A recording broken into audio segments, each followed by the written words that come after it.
Welcome friends, প্রত্যেককে স্বাগত আমাদের ইউটিউব চ্যানেলে।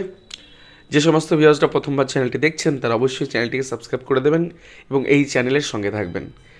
তো আজকে যে বিষয় নিয়ে কথা বলবো সেটা হচ্ছে প্রাথমিকের বেশ কিছু কেস যেগুলো একটা টাইমে খুব বহুল চর্চিত হচ্ছিল, বিভিন্ন সময় মিডিয়াতে এসেছিলো, বিভিন্ন সময় যে নিউজ পোর্টালগুলো হয়, ওয়েব পোর্টাল, সেখানে খবরাখবরগুলো মাঝখানে হচ্ছিল। কিন্তু হঠাৎ করে 11,765 রিক্রুটমেন্ট হয়ে যাওয়ার দৌলতে এই কেসগুলো নাকি ধামাচাপা পড়ে গেছে, এমনই একটা আশঙ্কা বিভিন্ন মহলে বিভিন্ন ইউটিউবাররা খবরগুলো করছে।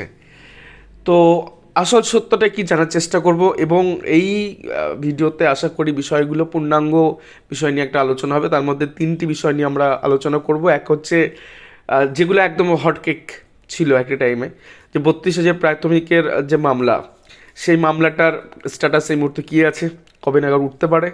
দেন তার সাথে 42,949 যে 5% অ্যাডিশনাল প্যানেলের মামলা, সেই মামলা কেন বিচারপতি রাজশেখর মান্থা স্যার শুনতে চাইলেন না।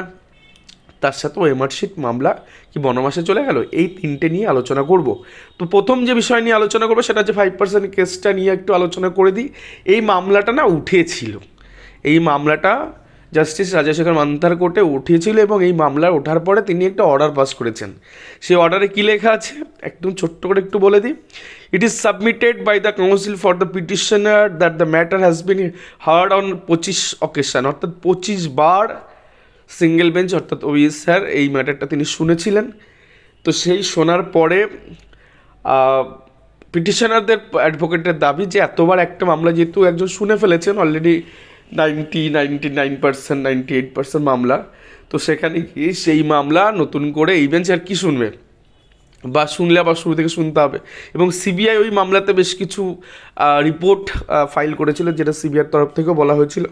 তো সেক্ষেত্রে রাজশেখর মান্থা স্যার এই মামলাটা 5% অ্যাডিশনাল মামলা রিলিজ করে দেন এবং প্রধান বিচারপতির বেঞ্চে পাঠিয়ে দেন। প্রধান বিচারপতি নতুন করে বেঞ্চ অ্যাসাইন করতে পারে, আবার এমনও হতে পারে এই মামলাটা পুনরায় জাস্টিস অভিজিৎ গাঙ্গুলি বেঞ্চেও পাঠিয়ে দিতে পারে। এখন দেখা যাক কী করে, সেটা খুব তাড়াতাড়ি 1-2 সপ্তাহের মধ্যে ক্লিয়ার হয়ে যাবে। এবার আসি 32,000 প্রাইমারি মামলা নিয়ে। এই মামলাটা আগামী সোমবার, অর্থাৎ আজকে মঙ্গলবারে আমরা ভিডিওটা করছি, আগামী সোমবার এই মামলাটা ওঠার সম্ভাবনা রয়েছে, অর্থাৎ মেনশন হতে পারে। দেন তারপরে আপার প্রাইমারি ম্যাটার যেহেতু আগামীকাল থেকে শুরু হচ্ছে, তো আপার প্রাইমারি ম্যাটার মিটলেই হয়তো 32,000 মামলা নিয়ে নাড়াচাড়া শুরু হবে।